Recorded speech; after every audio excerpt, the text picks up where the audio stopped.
بەناوی خۆی بەخشندەی میهرەبان سڵاوتان لەبێت بینەرە بە ڕێز و خۆشویستەکانی بەرنامەی دیداری شەقام خۆشحاڵین لە دەرفەتێکی نوێی بەرنامەکەتان بە خزمەت ئێوەی بە ڕێز و خۆشەویستەگەینەوە. بەتەنیشت 5,000 شەهیدی کیمیایی بارانی هەڵەبجە و 10,000 قوربانی و ئاوارەی دانیشتووی هەڵەبجەی شەهیدەوە ئەنفالکراوانی هەڵەبجەمان هەیە. ئەنفالکراوانی هەڵەبجە بریتین لەو هاوڵاتی و دانیشتوانی شاری هەڵەبجەی شەهید کە لە دوای پرۆسەی کیمیایی بارانکردنی هەڵەبجە گەڕانەوە بۆ شارەکەیان، بەڵام حکوومەتی فاشستی ئەو کاتەی بەغداد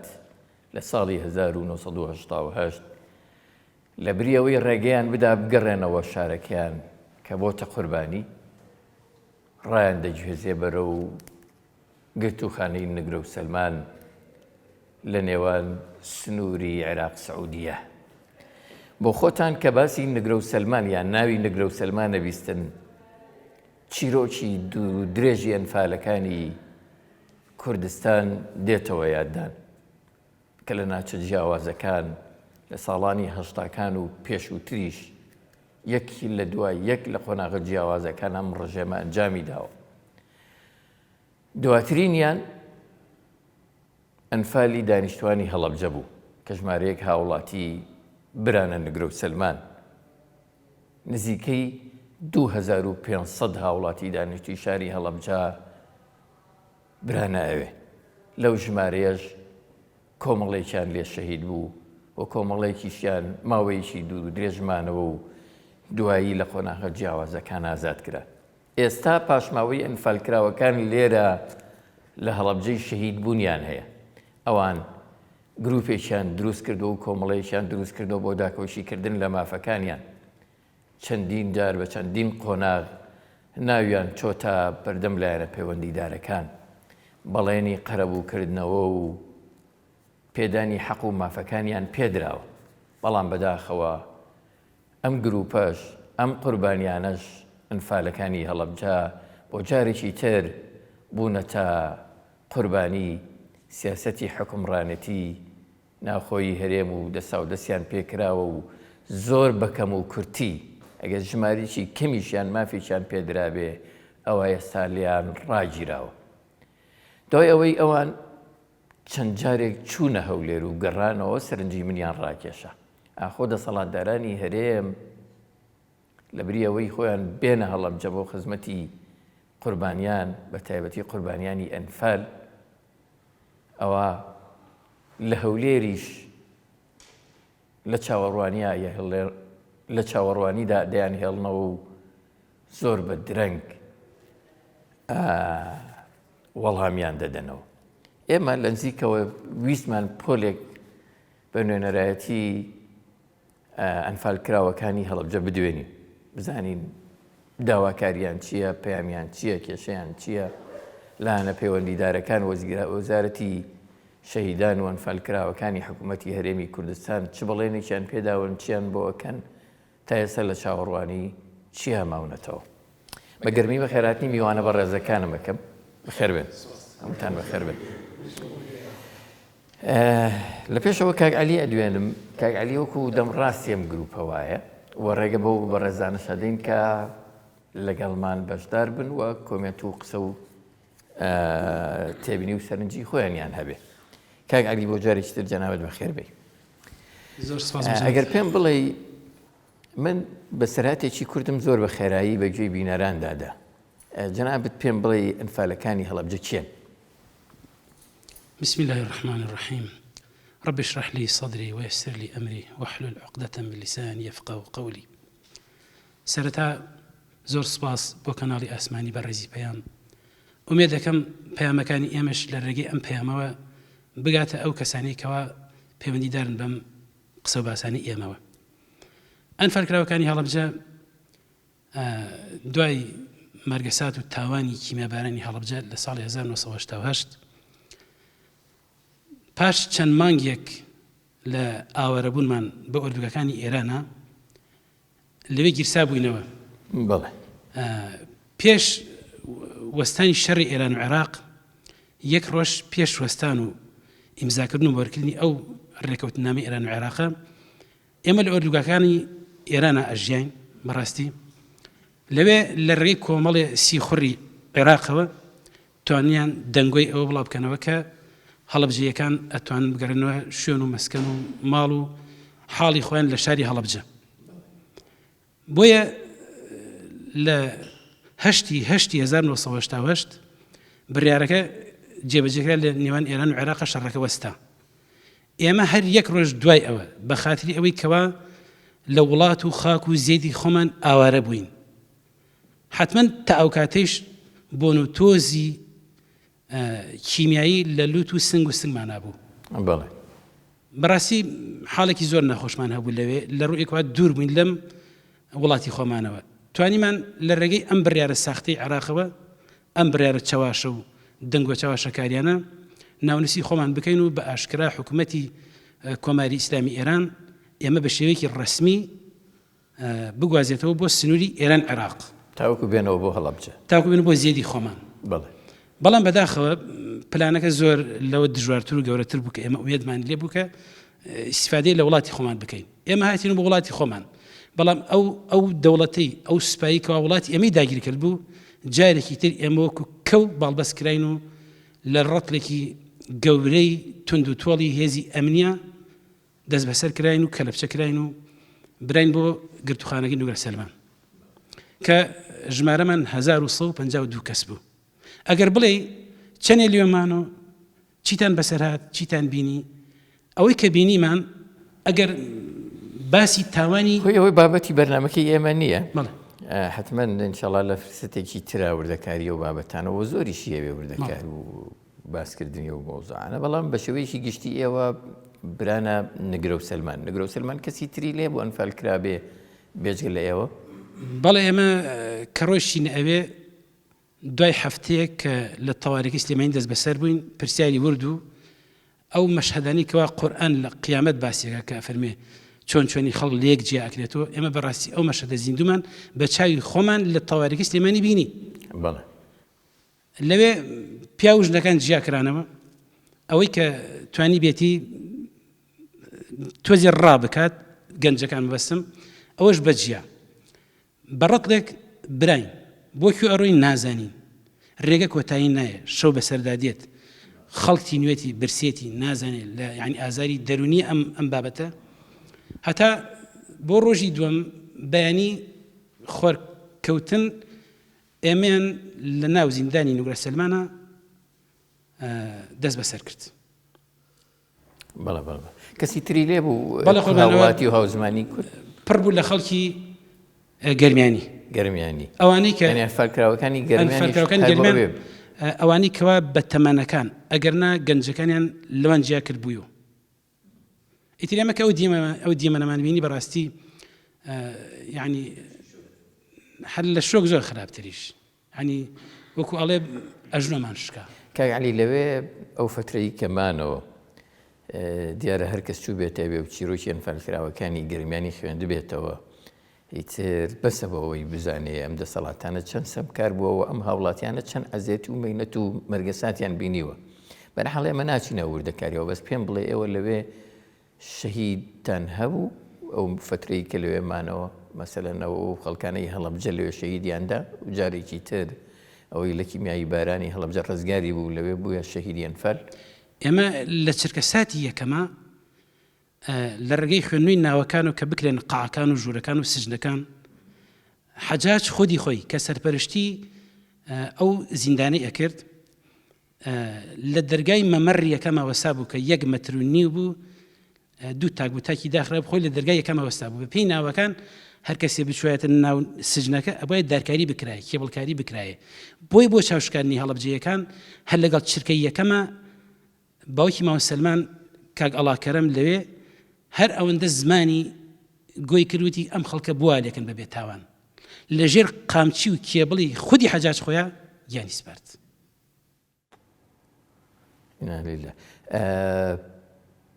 بەداخەوە ینی مەرکەساتێکی ئەوەیە ژمارەی ئەو شەهیدانە تا کۆتایی گەیشتە چەند کە لەوێ تا ئەو کاتی ئێوە ئازاد کران بوونە قوربانی و شەهید بوون. بەڵێ لێ بەنسبەت هەڵبجەکان و شەهیدەکانی هەڵەبجە هەم لە ترسا هەم لە برسا، چونکە خۆراک نەبوو لەوێ، نەخۆشیەک بڵاو بووە لە ناو سجنەکە، نەخۆشی چاوەقۆڵە و سکچوون کە ئەوە ئەگەر لە دۆخی احتیاجیشە بدا لە هەر زەلامێک ئەو نەخۆشینە حتمما ئەیکوژێت. بۆیە ئەو خەڵکە ئێمە ئەو منطقە نامەوەی بە ژیانی ئێمە لەگەڵ ئەو سروشتا ڕانەهات بووین. لە مودەی 4 مانگ و 10 ڕۆژە 52 کەس هەڵەبجەی لێوێ شەهید بوون، هەر لەوێ نێژراون. شێوازی ناشنەکان چۆن بوو بابچینە سەر ئەسڵی بابەتەکەی ئێمە؟ شێوازی ناشنەکان وەکو عەرزم کردن ئەوە لە برسا زیاتر ئەو نەخۆشینە بڵاو بوویەوە، تووشی نەخۆشینەکە بوو لەوێ گەرمیانەکان کە لەوێ بوون، ئەو ژن و پیاوە داماوانە لەوێ هەندێکیان تیا بوون، یعنی پیاوی بەتەمەن کە چاوکراوە بوون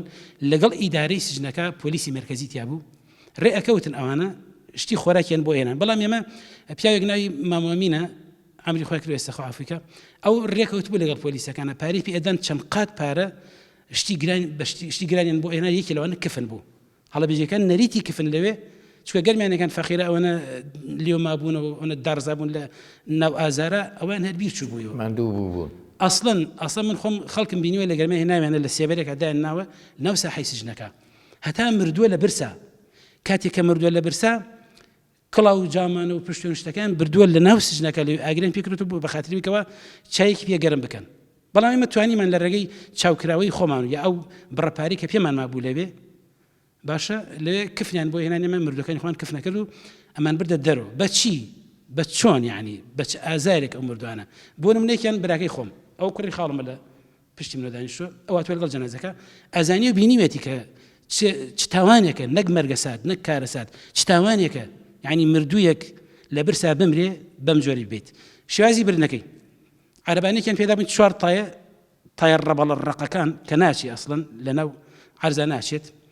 خاکەنازێکی کلکشکاوی کورد، زەنگنێکی زۆر ئەوە پەرپوت، اینجا لە مەراسیمێکی زۆر توندا کە چواردەوری نوگرە سەلمان حتمما بە مراباتی پێڵەنەوە، یعنی نقطەی حرەسیاتی هەیە لە هەر چواردەورۆ، لەگەڵ ئەوەشا 2 سەرباز 2 پۆلیس بە چەک و قامچیوە، ئێمەیان نەخستە پێشی خۆیان و بەناو ئەو دڕک و داڵ و لمی نوگرە سەلمانە ئەمانبر بۆ ئەو شوێنیکەوە بە تایبەتی هەڵبجەکانیان نێژراون. لەوێ من برسیمە کۆسم کەوتووە کابراڵێ برام مردووە، ئەی من چۆن خۆم خەبراڵکەنم؟ من خۆم برسیمە ناتوانم ئەسڵ بڕۆم بڕێوە. ئەبووە بچوتایە بە مودەیەکی زەمەنی کەم ئەو جەنازەت بشاردایێتەوە کە بۆیان دیاری کردووی. بەڵێ خۆ قەبر نێوەکو لای خۆمان، قەبری ئاسایی هەڵکەنی ئەوانە تەنها لمەکە لە عادێکە تقریبا 10 سانتیم لم هەر لم و خۆڵە. ئەو وەختە ئەگەیتە زەویەکە زەویی شەقاری بردووە لە تینوە، ئەوەنە وشک و بێ ئاو سروشتەکەی وایە وشکە. ئێمە هەر ئەوەندە هەندێک کڵۆکەرسەکمان لە زەویەکە هەڵەکەند، مردوەکەمان ئەخستەنە ئەم چاڵەوە بڵین، باوەڕم پێک بە مەسا عەباس، یعنی ئەوەندە خۆڵی خۆی نەبوو بیدەین بەسەریە، ئەماندا بەسەریە قاچی بەدەرە بوو، ئەماندا بە قاچە سەری بەدەرە بوو. من براکەی خۆم بۆ خۆم ئەو دڕکەی کەوا لێ پێڵەن حوشتەرخۆر ئەوە مانیاوە بەسەریە، یعنی قەنەعەتمێ گەرمای ئەو نوگرە سەلمانە هەر نەک هەفتەیەک بە یەک ڕۆژ جەنازەک ئەتوێنێتەوە. ڕاست کاگالی ڕەگەم بدە لەو دیمەنە ناخەژێنەوە بینە سەر واقعی ئێستەی مامەڵەی حکوومەتی هەرێمی کوردستان لەگەڵ ئێوەی پاشمەوەیان فالکراوەکان. ئەوەی پێی دەوترێ قەرەب و ماف و ئیمتیازات، ئێوە چیتان هەیە لە حکوومەتی هەرێمی کوردستانەوە؟ چونکە ماوەی بەرنامەکەمان تەرخان بکەین بۆ ئەم بابەتە، چونکە ئەمە ئەسڵی مەبەستی بەرنامەکەی ئێمەیە، بزانین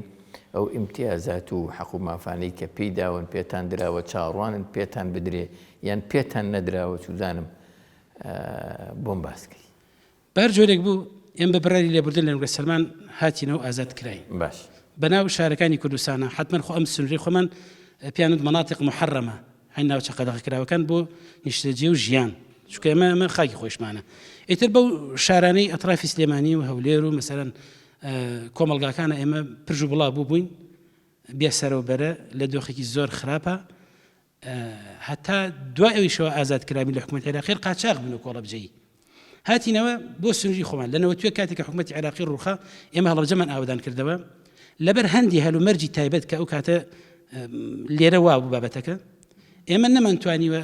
بڵێ هەوڵ درراوە لە ڕێگەی تاکە کەسیوە بەدەوە دەچون بۆم ئیشە بکە بزانێن مافی ئێمە لای حکوومەتی عێراقیە لە لای حکوومەتی هەرێمە ئەو کاتە بە بیانی حکوومەتی هەرێم ساوایە ئێمە نەمانتوانیوە لە دەرگای کەسێک بدەین کە بتوانێت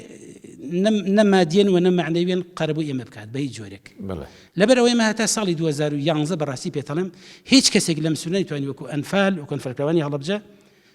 سودمەند ببێ یا قسەی بگاتە شوێنی مەبەست هەوڵ درا بەڵام بێ ئەنجام بوو لە ساڵی 2011 لە 24 ساڵی 2011 ئێمە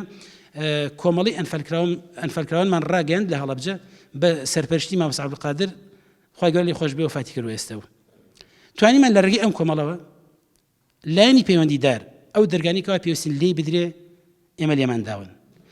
2 دانە ساڵ بە زەحمەتێکی زۆر لەسەر گیرفان و بودجەی خۆمان بەبێ هاوکاری هیچ کەسێک ئێمە توانیمانە ئەم قسانە بگەینە لایەنی دەسەڵاتدار گویان لێگرتین بەڵام شتەکە غەریب و بەلایەن چوە پێشتر کەس باسی نەکرد بۆ جۆرە زۆر غەریب هەتا نەک بەلای ئەوانەوە بەلای ئێستەوە کە من لەم چرکەسەدا قسە بۆ جەنابتانەکەم ئێستیش خەڵکی هەڵەبجەمان هەیە ئەکرێ بڵێم ئینکاریەکە کە هەڵەبجە ئەنفالی نییە هەڵەبجە ینی مشکلەکە لێرەیە خراپەکە لێرەیە کە من خۆم نەناسم من نەزانم چیم بەسەر هاتووە من ئەو ڕابردوو تاڵی کەوا بینیومە لە کیمیابەران لە ئەنفال بەهەدەر بڕوات بەڕاستی ئەمە خەسارەتێکی زۆر گەورەیە بۆیە لە 2011 لە 2012 کاتێک کە شەقام ڕۆژە ئێمە ئەم بابەتەمان ئیعلان کرد بە شێوەیەکی ڕسمی توانیمان لە ڕێگەی وەزارەتی شەیدان بچین ئیشەکانی خۆمان لە بەدیوە یاساییەکە لە شێوە ئیداریەکەیە ڕاست بکەینەوە توانیمان 1152 کەس کە 52 کەسمان لەوێ شەهیدە ئێستیش لەوێن 1100 تری ئەکرێت تا ئێستا بڵێم 300 کەسی مرد بێت هەر بەبێ هیچ سەری نایەوە لە چاوەڕوانی بەڵێنی حکومەتە بە هیچ سەریان نایە و دەستیان لە بنی هەمانەکەەوە دەرچوو ئەو هەموو ئازارە بە خەسار چوو بەڕاستی ئەوەشی کەماوە تۆ ئێستا حکومەت بە مماتەڵەکردن حکومەت هەر جاری بە بیانوویەک ئێستا کاگعلی ئەتوانی پێم بڵێ من سەرنجەم داوە ئەوە چەند جارێک چوونەتە هەولێر بۆچی ئەچنە هەولێر ئێمە هەتا هێز لە گیانمانە بێ بەنسبەت خۆم من خۆم قەنەعەتم وایە ئەبێ بەدوای ئەم مەوزوعە بڕۆین چونکە ئەم مەوزوعێکی مێژوویە تاوانە ئەگەر بەدوایە چی بە تاوان بۆ دەنووسێت لای خۆیش لەبەر ئەوە من هەتا بمێنم بەدوای مەوزوعەوەم اینجا بەفەزلی خوا جێدەستیشمان دیارە لە چاوەوەی کەوا ئێمە ئەم گروپە بچووکە بێدەسەڵاتە ئەوەی کردووە هێشتا لە پێی ئیشەکەی خۆی زۆر ڕۆشەتە پێشوو بۆ نمونە ئێمە توانیمانە 1152 کەس لەناو کەوانەیەکە بەس نوگرە سەلمان چونکە ئێمە خەڵکی ترمانی ئەنفال کراون بەغەیری ئەوەی ئەوانە ئەوەشی کەماوە تو ئێستا لە ساڵی 2013 248 کەس مانگی 250,000 بۆ بڕاوەتەوە ئەویش بە پشت لەو 1000 کەسە لەو 1152 کەسە 248 کەس مانگی 250,000 دینار بە پشتیوانی یاسای ژمارە 11 ساڵی 2011 کە ئەو یاسا ئەگەر جێبەجێ بکرێ وەکو خۆی ڕزگاربووانی دەشاڵاوی ئەنفال هیچ کێشە مشکلەیەکی نامێنێ بەڵام بەداخەوە بمبەخشە بەداخەوە لە کۆی ئەو یاسا تەنها 250,000ەکە ئەوش بڵێ هەم بۆ قەیرانی کوردستانەکە چووە ئێمە 250 کەس ئەویکەی ئێستش چاوەڕوانەکە یەک جار 250 ژوەر بگرێت وابزانم ئێستا بە قسە لەسەر ئەوە بکەین ئەو امتیازش کێشەی تێکەوتووە ڕاگیراوە پێم وابێ ئەو با بڵین 250,250 کەسەکە کێشەی ئەمە چییە ئەوەم لە یاساکە هاتووە طبعا لە کوردستان ناوایە ئەگەرنا من 26 ئەمساڵ چوومەتە عێراق زۆر پێچوانەی ئەوەش باسەکەین لە یاساکە هاتووە ئەڵێ ئەو کەسەی کەوا لە پرۆسی ئەنفال ئازادی بووە مامەڵە یاسایەکانی تەسبیت بووە مانگی 250,000 پێدرێ هەتا 10 ساڵ دوای 10 ساڵەکە ئەگەر ئەم کەسە موچەی هەبوو لە حکوومەت خۆی سەرپشکەکرێت کام موچیان هەڵ ئەبژێرێ بەڵام ئێمە کەوشمان بۆ کرا بەو هەموو قەیرانە 2 ساڵە 250 ئێمەش ڕاگیراوە بە مەرجی ئێمە لە یاساکە هاتوو لە بەرگەیەکە کە ئەگەر موچە خۆر نەبێ ئەبێ ڕانەگیرە و بەردەوام پێ بدرێ هەتا مردن ئەوشان جێبەجێ نەکرد ئەویشیان ڕاگرت یانی هەمویان ڕاگرتووە ئەوشان ڕاگرتووە بە پەیڕەوی ژمارە هەشتی ئەنجومەنی وەزیران یعنی عەجیبەکە لێرەیە تۆ بتوانی ئەنجومەنی وەزیران فاتحەی لایەنە پەیوەندیدارەکانتان کرد لە هەولێر تۆ بتوانی ئەنجومەنی وەزیران بە بڕیارێک یاسایەک ڕابگری کارەساتەکە لێرە چەند دەرچوونەتە هەولێر کاگالی ئێمە تەنها لە ساڵی 2022 کە ئەوە کۆتاییەتی 5 جار چوونێتە هەولێر پێنجار لەسەر ئەرکی خۆتان لەسەر ئەرکی خۆمان چوونەتە هەولێر بۆ بەردەمێن کەس لێرە نییە گوێتان لێ بگرێت لێرە لە سلێمانی چوزانم لێرە هیچیان پێ ناکرێ بەڕاستی هیچیان پێ ناکرێ ئەی لەوێ چیتان داوە بەلایەنی پەیوەندی تاریکیەتان بینی ئەوەی کەوا مەرجعی ئێمەیە وەکو ڕزگاربانی شاڵاوی ئەنفال خاڵی یەکەم و خەتۆی یەکەم و هەنگاوی دەرگای یەکەم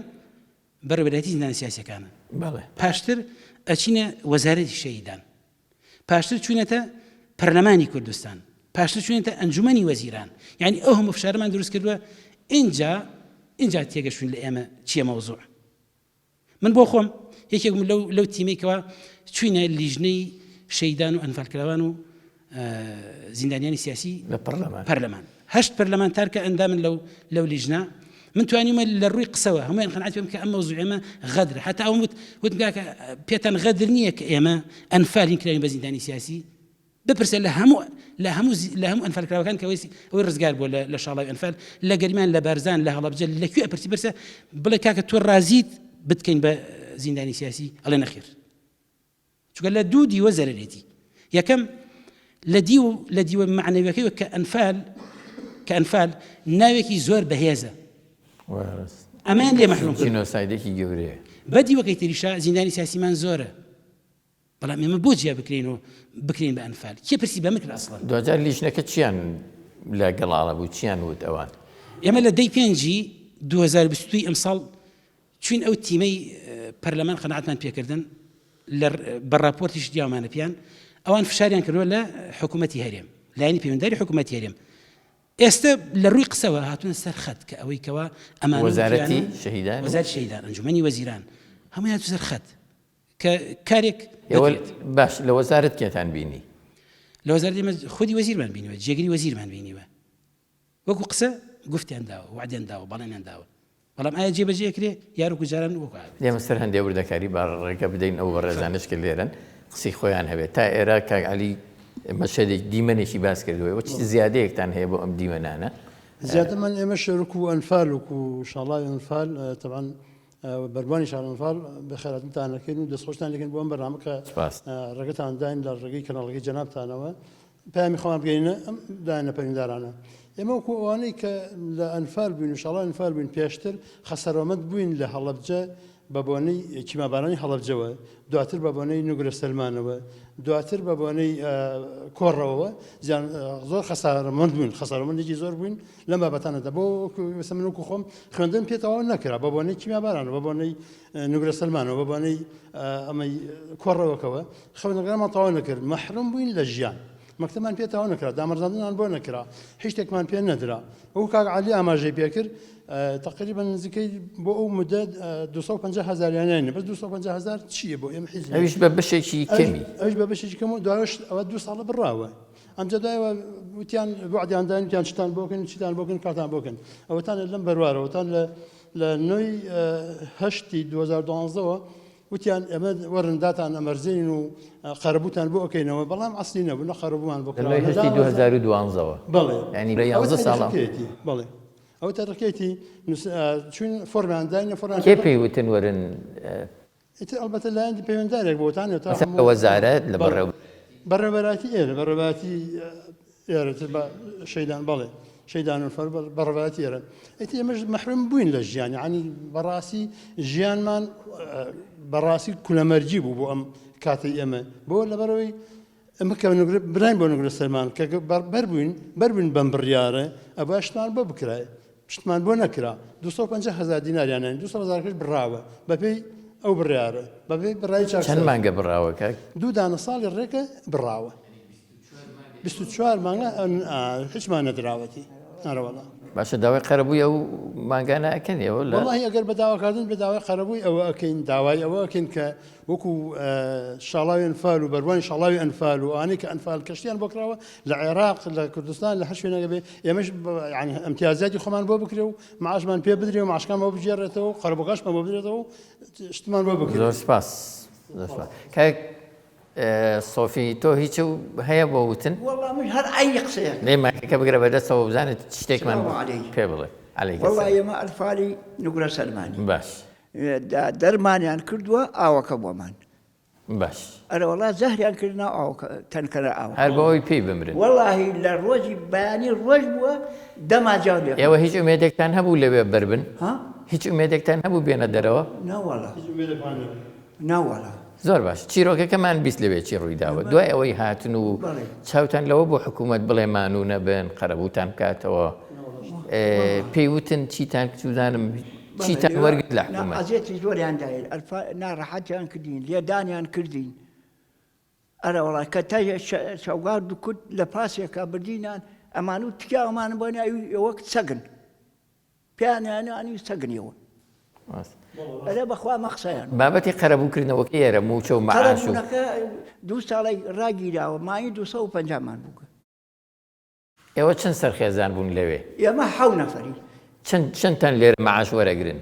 هیچمان معاشمان هیچ کار یەک نەفەر یەک کوڕ معاشی یەک کوڕ ئەرە بخۆ لە 7 نەفەر یەک کوڕ ئەوش پێشمەرگەیە ئەویش بڕاوە ئەرە وەڵا ئەوش بڕاوە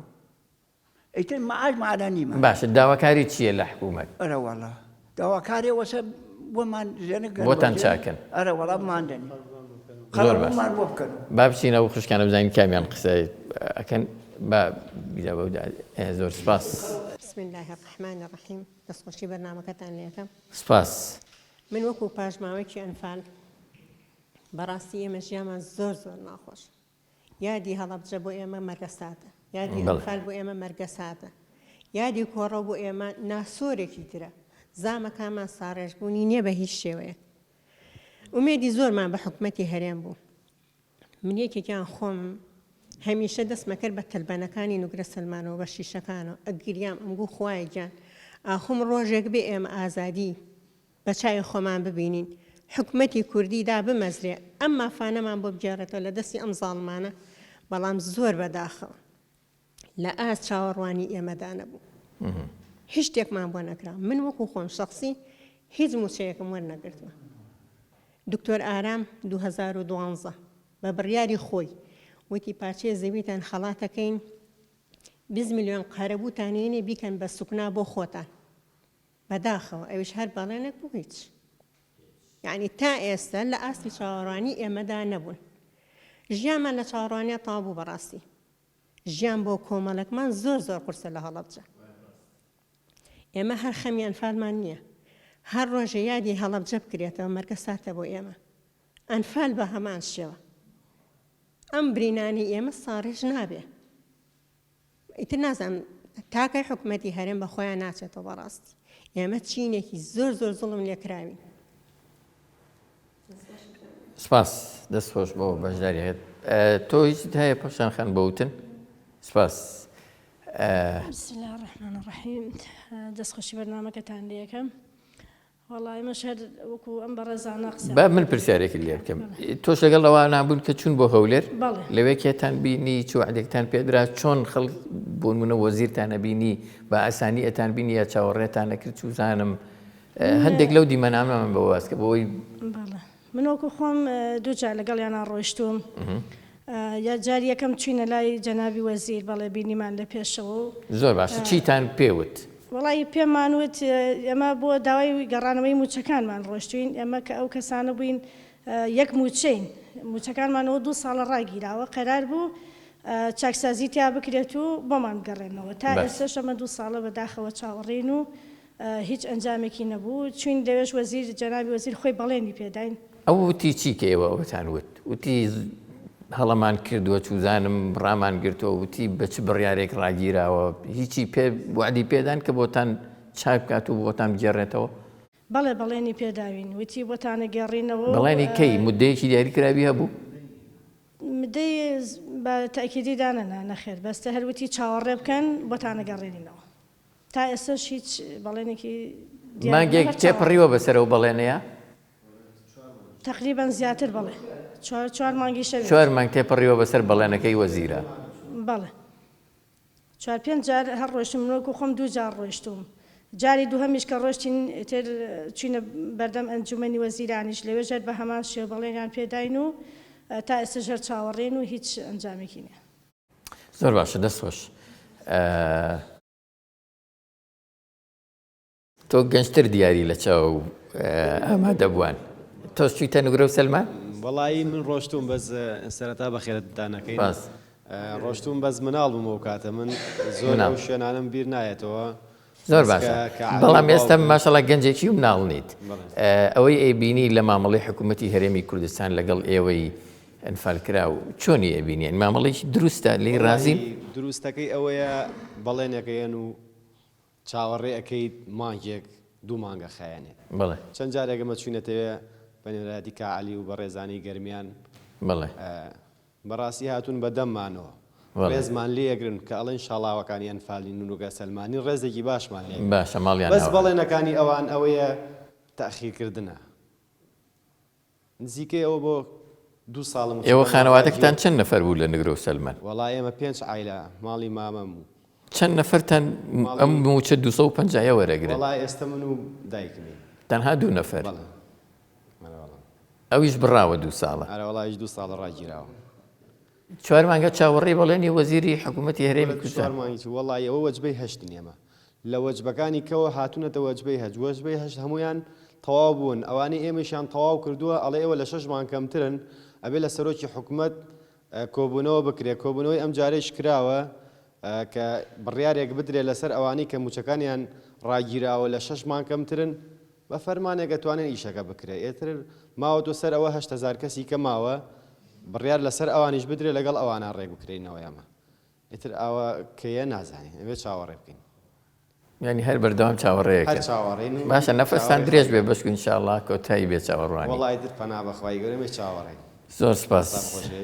بەڕێستان نەگەر هەستنە سەر بێ ئەرک پێشن ناوی خوای گەورە و میهرەبان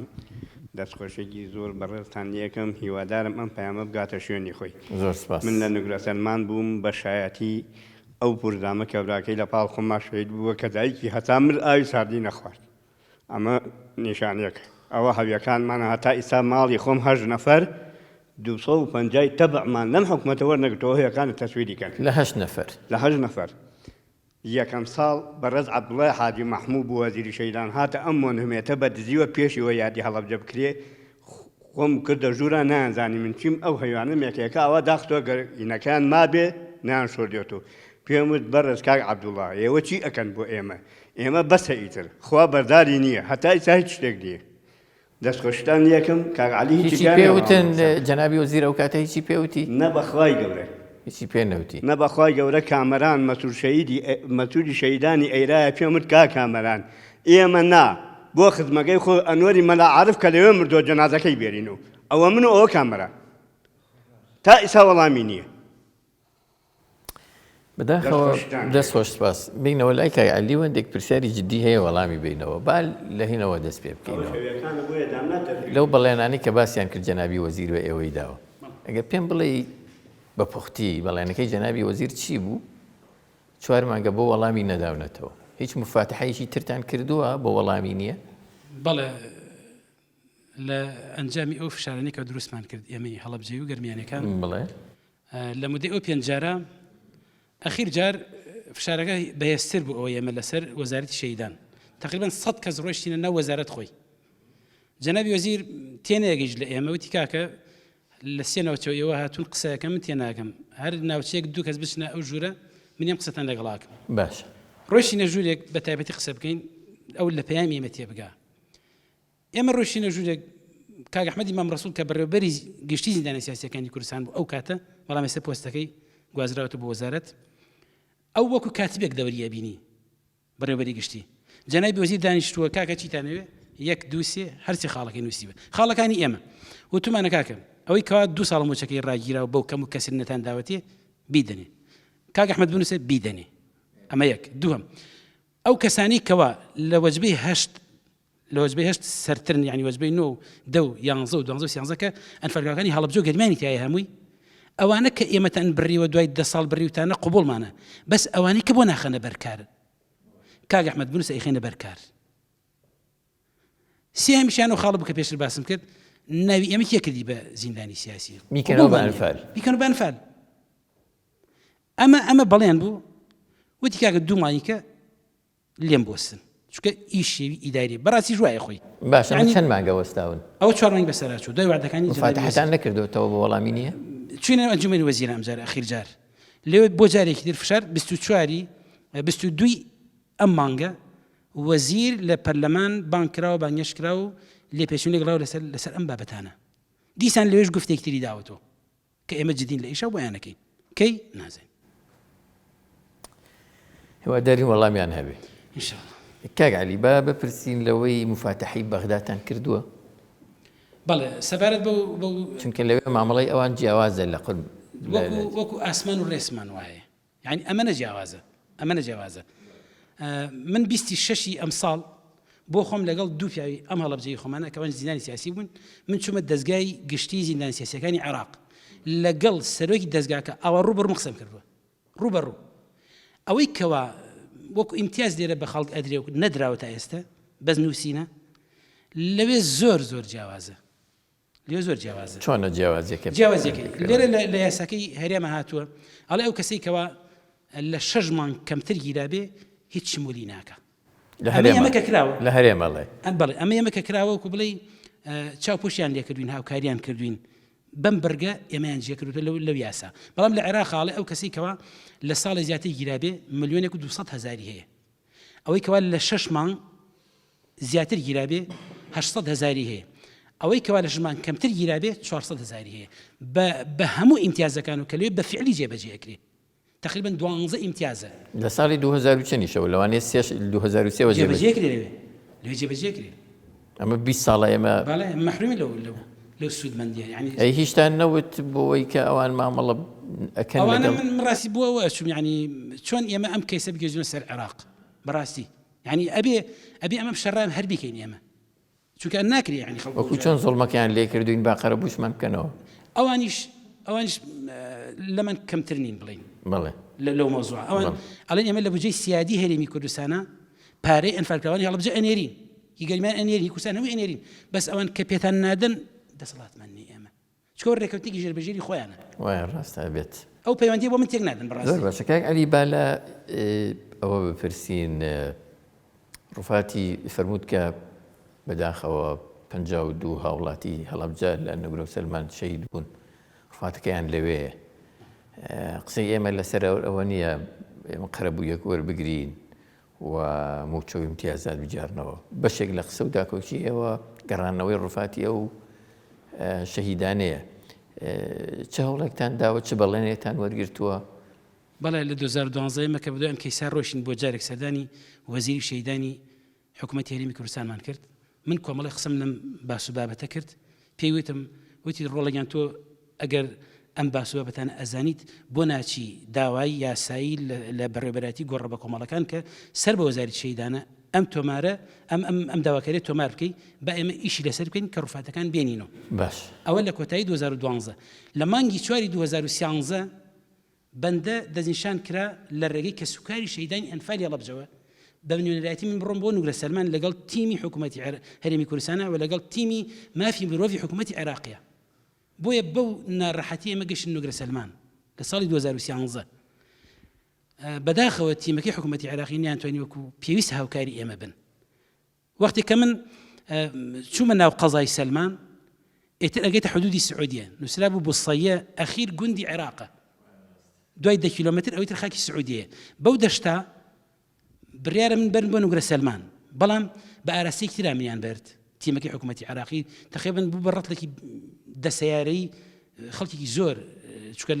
لە بەغدا تیمی وەزارەدا هاتن لە سامەڕا لە سەماوە تیمی گۆڕە بە کۆمەڵەکان هاتن لە قەزای سەلمان ئیدارەی سەلمان هاتن وەکو پۆلیس و ئەوانە منیان نەبر بە نوگرە سەلمان بۆ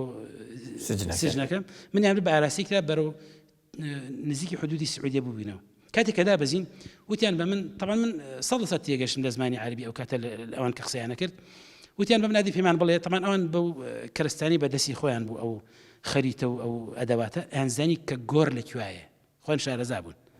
وتیان بە من وتیان ئادەی گۆڕی هەڵەبجەیەکان لەکوایە طبعا هەتا چاو بڕکە خەڵک کرابن بە ژێر خۆڵۆ لە ژێر وەکو بڵێ تەپ و بەرزایەک خۆڵ کراوە بەسەریە ئەمە هەتا چاو بڕکە بۆیە من ئەم پەیامە ڕاستی وتم بە گەرمیانەکانم بەڵام حەز دەکەم لە ڕێگەی ئەم کەناڵی پەیامە و ئەم پەیامەش بگاتە ئەوان بەدوای کە سوکاری خۆیانە نەگەڕن ئەوانی کە گەنجن جیاکراون تەلەوانە کە کوژراون لە حدودی سعودیان لە لای گوندی بوسڵیە ئەو هەرویستم پیان بڵم لە شەیدەکان لەوێ وتم کاکە ئێمە گۆڕی بە کۆمەڵمان نییە ئێمە گۆڕی سادەمان هەیە تەبیعی خۆمان بەدەستی خۆمان ناشتومانن لە خوەری گرتوخانی نوگە سەلمانەوەی بۆ جایتی گەڕانێتەوە بەناو سجنەکە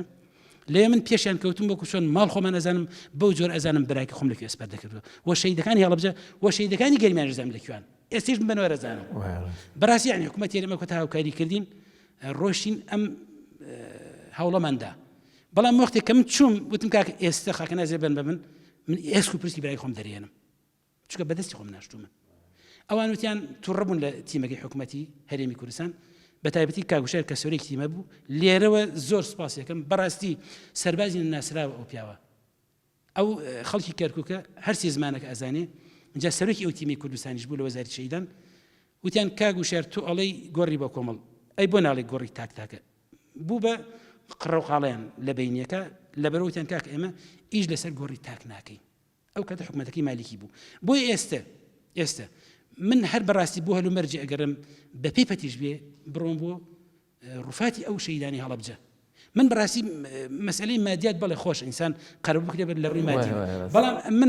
من ئەم بەڵێنە بە حکوومەتی هەرێم وەرن جەنازایی هەڵەبجەیەکان بێنەوە بێنهێنەوە بۆ ئێرە ئێمە عاشرین بە ئێوە کاکە چونکە ئێمە نینۆکی خۆمان لێ زیاو نییە بەڕاستی بۆ لەو دەشین وەرسەمانە بکەون وەکو چۆن بۆ شوێنەکانی تر لەگەڵەوەش هەردووچی حەقی خۆتانە هەم گەڕانەوەی ڕوفاتی شەیدەکان هەرچەند لەم دانیشتنەوەکە خوێن بێتمەوە لە بسوودیمان کە کراوە دیسان جارێکی تر ئیشکردن لەسەر ڕوفاتەکان کە بیانهێنەوە ئیتر کەی شمولی هەڵەبجەیەکە من نازانم زۆر باش هەر ئەوەندەمان ماوە جەنابەت کۆتا پەیامت بڵێ قسەت بڵێ کۆتا قسەت بڵێ کۆتا پەیام بە چیرۆکێک کە لەگەڵ ڕێز حرمەتمان بۆ ئەم خوشک بەیانەکە دانیشتون من وەکو خۆم هەتا دڵم لە لێدان نەکەوێ ئەم مۆزوع لە فکر و زین و عقلی من دەرناچێت ئیلا شەو ڕۆژ بە پێی پەتی ئامادەم شەو ڕۆژم بۆ نییە بۆ هەرکوێ بە دوواداچوون بۆ ئیشی ئەنفال و ڕوفات و ئەم شتانە بۆ سومەنی ئەو خەڵکە من سەربازی ناسرم بەبێ هیچ ئەوەی کە دەستکەوتی مادی خۆم دەستکەوێت بەڵام لە پێناو ئەم کەیسا هەتا مردن ئەڕۆم ئەم ئەخیر پەیامم چیرۆکێکە لەگەڵ حرمەتمان بۆم ئەمانەکە دانیشتون ئەوەیش کە گوێی لێیە ئەڵێ لە گوندێکە پیاوێک ئەسپێکی هەبوو کەوتم لەگەڵ حرمەت ینی ئەوێ ینی پەرژێنی قایم بێ لە ئەم برادەرەکە دانیشتون ئەڵێ ئەسپێکی هەبوو ئەم ئەسپە ژیانی پێ بەڕێ ئەکرد هەموو ئیشوارێکی پێ ئەکرد بەڵام ئەسپە چوو بۆ تەمان پیر بوو ماندوو بوو لە ئیشوکار کەوت بوو ئەڕۆژ بە خۆی لەوەڕا لە گوندەکەشە چاڵێکی تیا بوو بیرێکی تیا بوو زۆر گەورە بوو ڕۆژێک خەبەریان پێداوتیان کاک فڵان وەڵا ئەسپەکە کەوتووە ناو ئەو چاڵە ئەویش بیری کردوتی ئەم ئەسپە بۆ من دەرنایەت من خۆتوانە ئیشکردنی نییە باشتر وایە من ئەسپە خۆڵ بکەم بەسەرە تا بمرێ ئەو کاتە ئەسپێکی تراکڕم بەعینەن ئەو پارێکە دەریێن ئەسپێکی تازە و گەنجترن کە توانێت ئیشی هەبێ خەڵکی گوندەکەی کۆکردەوەتی وەرن هاوکاریم کەن بام ئەسپە دەرکەین ئەوان هیچ حەلێکیان پێیان منیان توانین دەریکەن ئامیاریان نەبوو وتیان هەرکەس لە ئاستی خۆی خۆڵکە بەسەری ئەسپەکە ئەسپەکە بینی و بیستی کە خەڵکێک بەسەر زیندە بە چاڵیکەن ئەی حیلاند و هاواری ئەکرد و بەخاتی و کافرێکن دەریکەن وای لێنەکەن خۆیان کرد بەسەریە وردە ئەسپەکە هیچ چاری نەما وتی خۆم لەر ئەمرم با جوڵەیە بکەم هەر جوڵەیەک میز نەبێ جوڵەی کرد وردە ئەو خۆڵێکی ئەیان کرد بەسەر ئەکەوت ژێر قاچ و دەستی هەتا وای لێ هات کە خۆڵ بەرز بوویەوە ئەسپەکە لەگەڵیا یەک بازیە و هاتە دەرەوە مەبەسم ئەوەیە جارێکش لەگەڵ حرمەتمان بۆ بینەر و بیسەری ئەم بەرنامە ئینسان ئەبێ واز لە مافی خۆی نێنێ واز لە مافی خۆی نێنێ هەتا ئەمرێ ئێتۆ جوڵەیە بکە ئێتۆ قسەیە بکە بۆیە من ئێستا لەم کەناڵی بەڕێستانەوە ئەوەی کەوا هاوکاری کردوین ئەوەی کەوا بە دەمانەوەتەوە بە وشەیەک بە دێرێک بە نووسینێک بە هاوکاریەک بە ڕێنمایەک سوپاسێکن بەڵام بەڕاستی من وەکو خۆم ئەوەندەی کەوا لە ساڵی 2011 بەڕسمی بە دوای ئەم ئیشەوە زۆر بەگلێم وەکو قسەیەکی خۆشش بڵێم لە هەموو کەسێک چونکە کەس وەکو پێویست نەیتوانێت ئەو کاریمە بکات. زۆر سپاسدانەکەی بە تایبەتی جەنابەت و ئامادەبوونیان بە ڕێزانە سپاس هیوادارم لایەنی پەیوەندیدار گوێتان لێ بگرێ و کارەکانتان بۆ بەڵێ لە نگرە و سەلمان مەبەستێ لە نگرە و سەلمان هاتە ناوتان بە سەماوە دکتۆرێکی میسریان هێنا بۆ ناومان ئاخر لە نگرە و سەلمان یا لە سەماوە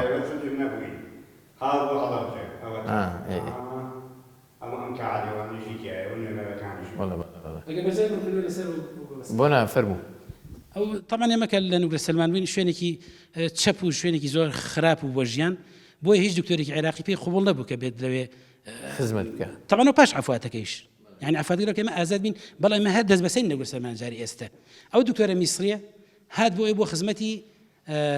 چارەسەرکردنی نەخۆشی بۆ نگرە و سەلمان بەڵێ ئەو پیاوە لێ بوو خزمەتی ئەمەیە کرد دوای عفواتەکە بڵین هەتا ئەو کاتێکەوە زیندانەکە خاڵی بوو بەڵام پاش تقریبا 20 ساڵ ئەو دکتۆرە میسرێ لە ڕێگەی کەسێکی خۆمانکە عنوانەکەی وەرگرت بوو کاتی خۆی بانگێشت کرا هات بۆ کوردستان هات بۆ هەڵەبجە بۆ لای ئێمە ئەوەی کە کاکەمەلوتی مۆزوعەکە ئەوەیە وەکو وەفایەک هات بۆ لای ئێمە ئێمەش ئەو کاتە کۆمەڵەکە کردمان بە ئەندامی فەخری کوردی میسری دەستان خۆش بێ شەی باشتان کردو ماڵیاوی شاوابێ سپاس دەکەین بینەرە بەڕێز و خۆشەویستەکان بەم شێوەیە هاتینە کۆتایی هەڵقەی ئەم جارەی بەرنامەکەتان تا بە گەیشتنەوەیکی تر لە هەڵقەیەکی نوێدا هەمووتان بەخوای گەورە